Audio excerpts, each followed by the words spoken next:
ऐसे मट्टे राम राम से तो मैं कतई नहीं बतलाऊंगा। राम राम साहब,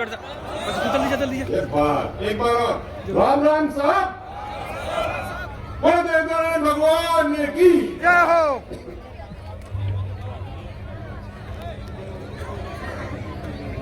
आराम से बैठ जाओ साहब, मैं तो लंबी बात करके जाऊंगा। देखो पर्चा निकालूंगा अभी एक, ये देखो, और इसके दोनों तरफ लिखा हुआ मैं जब पीछे बैठा था तो लोग मेरे को कह रहे थे यार अब क्या बोलेगा, तो मैंने कहा अभी देख लेना क्या बोलूंगा। समाज की बात रखूंगा, किसी और की नहीं रखूंगा साहब। आप सब बैठो और शांति से मेरी बात 10 मिनट के लिए सुनो। अच्छा पहले एक बात बताओ, दिल से बोलूं या आप लोगों को खुश करने के लिए बोलूं? नहीं, दिल से बोलूं? दिल से, दिल से, सब दिल से, दिल से जी। बाद में पीटोगे तो नहीं ना ना सर, आप आदरणीय हो। सबसे पहले आप सबको राम राम प्रणाम। और जिस शख्सियत के नाम से ये कार्यक्रम हो रहा है, मुरली जी के पिताजी स्वर्गीय भागचंद जी गुर्जर साहब को मेरा नमन। और आज मुरली ने ये बता दिया कि एक होनहार बेटा कैसा होता है, इसलिए मैं धन्यवाद मुरली को भी दूंगा। मुरली तेरा भाई खाए दो। अच्छा नहीं भाषण इंटरव्यू दे रहा है होनहार बेटा आपका। मंच पे बैठे हमारे प्रिय अहमदाबाद गुजरात विरमगाम से आए हुए श्री हार्दिक पटेल जी आर खटाना साहब, जितने भी लोग अपने मंच पे बैठे, सिराजना साहब, आप पूरे मंचासीन लोगों को मेरा राम राम और नमन। और इसके साथ साथ मैं एक शख्सियत को और नमन करना चाहूंगा जो अभी थोड़े दिनों पहले हमारे बीच से चले गए, स्वर्गीय हेम सिंह भड़ाना साहब। मैं आपको ये बताते हुए मुझे खुशी भी होती है, और शायद आपको ये बात पता नहीं है कि जब जब समाज की बात आती थी तो हेम सिंह भड़ाना साहब एक वट वृक्ष की तरह खड़े होते थे। जब सरकार में मीटिंग्स होती थी संघर्ष समिति की, तो सरकार की तरफ से जो कमेटी थी उसमें माननीय राजेंद्र सिंह जी राठौर, अरुणजीत चतुर्वेदी जी, ओटाराम जी देवासी साहब और हेम सिंह भड़ाना साहब होते थे। और मैं आपको बता दूं एक बात, सहन में याद रखना कि जब भी समाज की बात आती थी तो हेम सिंह भड़ाना जी कहते मैं कुछ नहीं जानता, मेरे समाज है करके तुमको देना पड़ेगा। ये शख्सियत थी, तो उनको बारंबार नमन। वो चले गए हमारे बीच से, लेकिन जो वो हमें सिखा के गए उसको हम जिंदगी भर याद रखेंगे। आज मेरे को एक बात की बहुत खुशी है साहब कि आज हम सब गोत्रों को छोड़ करके, पार्टियों को छोड़ करके एक जाजम पे यहां पर बैठे हैं। ये बहुत बड़ी बात है, क्योंकि ये याद रखना कि 100 कोस का गुर्जर भी एक होता है, याद रखना हरदम। और जब ये 100 कोस का गुर्जर आवाज लगाता है ना साहब, तो कोस कैसे कैसे खत्म होते हैं ये तो सबने देखा हुआ है, कैसे कैसे क्या क्या हुआ है। मैं समाज के जाजम पर एक बात आपके साथ साझा करना चाहता हूं। अपन पिछले 20 साल से संघर्षरत रहे हैं। मैं संघर्षों की बात नहीं करूंगा, उससे फल क्या मिल रहा है उसकी बात कर रहे हैं। आपके बच्चे खूब पढ़ के आगे बढ़ रहे हैं साहब, आप सबको बहुत बहुत शुभकामनाएं, तालियां बजनी चाहिए आप लोगों के लिए। और थोड़ी देर पहले मैं महिलाओं के साथ बैठा था, यहां पर पूछ रहा था क्या चल रहा है, तो हर एक लड़की मेरे को क्या मिल रही है, बीएड, एमएड, आपकी छोरी भी पढ़ रही है। आपको बहुत बहुत शुभकामनाएं, आगे जाके कुछ करके ही दिखाएंगे, पीछे नहीं हटेंगे, ये बात पक्की मान लीजिएगा। और ये सब आपके संघर्ष का कमाल है।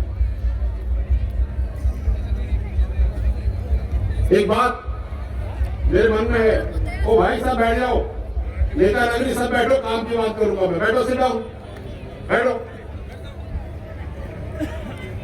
बैठिए।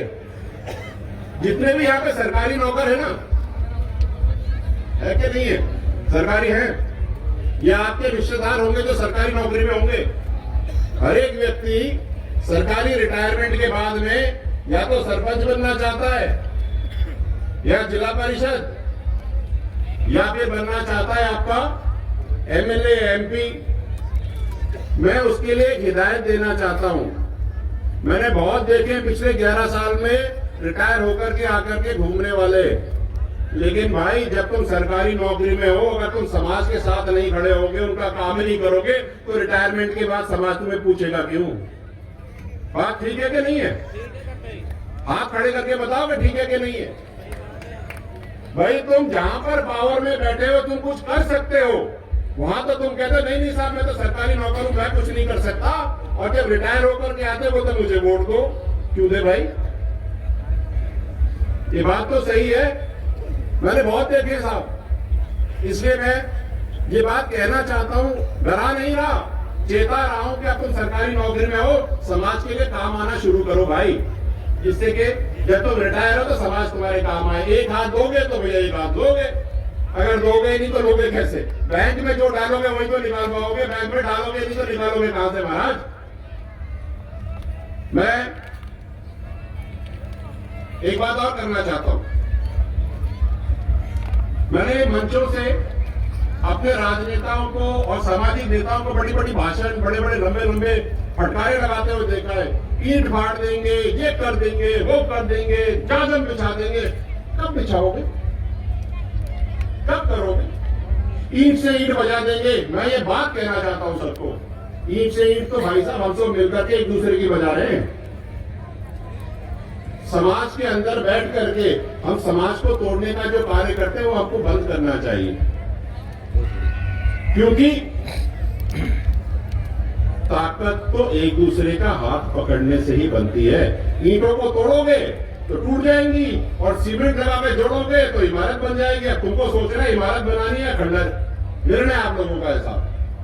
मैं उन सबके साथ ये कहना चाहता हूं बहुत जिम्मेदारी से, और भगवान के लिए लंबे लंबे खींच तान के भाषण मत दो, जो बात मन की है सच्चाई की बात करो, क्योंकि समाज आपके साथ सच्चाई से लग रहा है। तो सच्चाई से लगे हुए समाज के साथ बरगलाओ मत, जिम्मेदारी से खड़े रहो। मैंने एक चीज और देखी है कि समाज के मंचों से हम लोग समाज की सच्चाई रखने में झिझकते हैं। हमें सच्चाई रखनी चाहिए, और मैं तो बहुत खुश हूं, मैं तो रखता ही। मेरे को पीछे से कह रहे थे अब क्या बोलेगा, मैं कह लो सुन लो, ये बोलने वाला था। क्योंकि आप कुछ भी कह सकते हो, किसी को भी बरगला सकते हो, लेकिन ढाई से प्लेट थोड़ी छुपा सकते हो यार, वो तो सच्चाई रहेगी रहेगी। एक दूसरे का समर्थन करना सीखो। अभी पंचायती के चुनाव आएंगे साहब, सरपंच जी लड़ेंगे खूब सारे, देख लेना एक गांव में एक खाड़ा नहीं होगा, 4-4 खाड़े होंगे, एक दूसरे को खेचू कैसे? सही है? एक साथ एक जाजम पे खड़े हो। कोटपुतली में मैंने पगड़ी उतार उतार के कमरों में जाकर के बोला भैया एक आदमी को खड़े होने दो, तो देखो आपका एमएलए वहां बन गया। और मैं किसी का उदाहरण क्या दूं, मैं तो अपना ही दे सकता हूं। मेरे को देवजी उनियारा से पार्टी ने टिकट दिया, और राजेंद्र गुजर जिनको कर्नल साहब ने हाथ पकड़ के टिकट दिलाया था, वही अपना फोन बंद करके बैठ गए, वो भी संघर्ष समिति के थे। मैं क्या बोलूं भाई? आप अगर एक दूसरे के साथ नहीं खड़े होंगे तो भैया दुनिया तो तुम्हारा उल्लू बनाएगी बनाएगी। जब मेरे साथ ये हो सकता है, तो मैं सोचता हूं कि मैंने समाज की पगड़ी पहन रखी है, मेरे को मदद करेंगे समाज के लोग, तो भाई तुम्हारा क्या हाल होगा जब तुम सरपंच और जिला परिषद रहोगे? तो सोचने वाली बात। इसलिए थोड़ा सा मन को कड़क करो। एक बात और, मैं एक बात कहना चाहता हूं आपसे, जो हार्दिक जी निकल गए हैं, चले गए। हार्दिक जी ने एक बहुत बढ़िया बात करी कि हम पटेल, कुर्मी, गुर्जर सब एक ही हैं। अच्छा, राज्यसभा तो इलेक्शन से नहीं जीती जाती? जीती जाती है क्या? नहीं, वो तो मनोनीत होती है। जब आप और हम सब मिलकर के 27 करोड़ से ज्यादा जनसंख्या है, तो आपका एक भी राज्यसभा में मनोनीत क्यों नहीं है? मुझे तो इस बात का जवाब दे दो आप लोग। सोचो, अगर आप मनोनीत होते हो राज्यसभा में, तो आपके समाज का एक भी व्यक्ति राज्यसभा में मनोनीत क्यों नहीं है? मैं राजनीतिक बात नहीं कर रहा, मैं बिल्कुल बड़ी कठोर सामाजिक बात कर रहा हूं। इस पर विचार करना बहुत बहुत जरूरी है।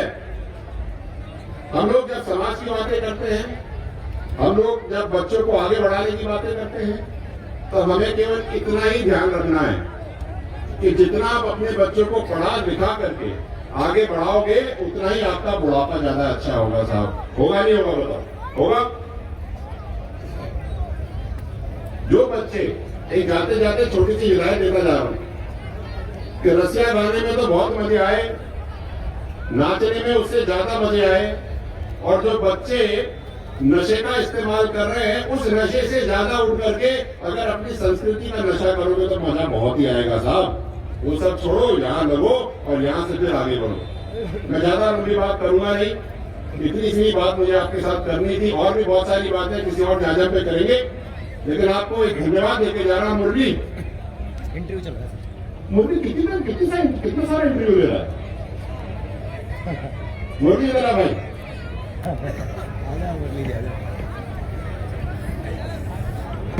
ये जो आदमी है ना साहब,